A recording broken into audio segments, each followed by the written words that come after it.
দুপুর ও বিকেল নাগাদ কলকাতা সহ দক্ষিণবঙ্গের সব জেলায় কালবৈশাখীর পূর্বাভাস। বজ্রবিদ্যুৎ সহ বৃষ্টি ও হালকা মাঝারি বৃষ্টির সঙ্গে ঝোড়ো হাওয়া বইবে। তবে রবিবার থেকে পারদ চড়বে দক্ষিণবঙ্গে। সোমবারের মধ্যেই কলকাতার তাপমাত্রা ৩৬ ডিগ্রির কাছাকাছি পৌঁছাবে। পশ্চিমের জেলাগুলির তাপমাত্রা ৪০ ডিগ্রিতেও পৌঁছাতে পারে। দু এক জায়গায় ৪০ ডিগ্রি ছাড়িয়েও যাবে বলে জানিয়েছে হাওয়া অফিস। উত্তরবঙ্গে ভারী বৃষ্টির কথাও জানাচ্ছে আবহাওয়া দফতর। বিহার থেকে ছত্তিশগড় পর্যন্ত পূর্ব পশ্চিম অক্ষরেখা বিস্তৃত, তা ওড়িশা ও ঝাড়খণ্ডের উপর দিয়ে গিয়েছে। আরও একটি ঘূর্ণাবর্ত রয়েছে ওড়িশায়। ফলস্বরূপ প্রচুর জলীয় বাষ্প ঢুকছে বাংলায়। তাতেই অস্বস্তি এবং বজ্রবিদ্যুৎ সহ বৃষ্টির সম্ভাবনা তৈরি হচ্ছে। হাওয়া অফিসের পূর্বাভাস, শনিবার বজ্রবিদ্যুৎ সহ বৃষ্টির সম্ভাবনা বেশি বীরভূম, মুর্শিদাবাদ, নদিয়া, পূর্ব ও পশ্চিম বর্ধমানে। মাঝারি বৃষ্টির সঙ্গে ৩০ থেকে ৪০ কিলোমিটার গতিবেগে দমকা বাতাস বইবে।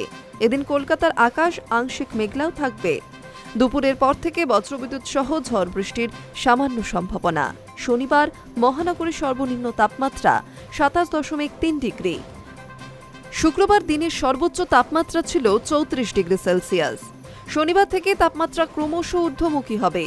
২ থেকে ৩ ডিগ্রি পর্যন্ত তাপমাত্রা বাড়তে পারে বলে আবহাওয়া দপ্তর সূত্রে খবর।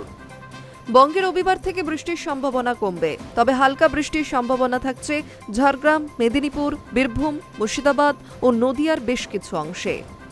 অন্যদিকে উত্তরবঙ্গে ঝড় বৃষ্টির পরিমাণ বাড়বে। দার্জিলিং ও জলপাইগুড়িতে ভারী বৃষ্টি হতে পারে।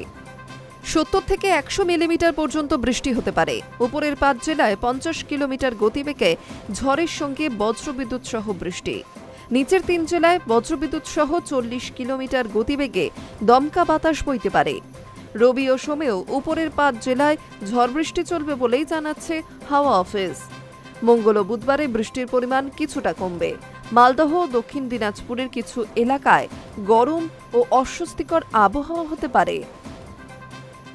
Hi news network.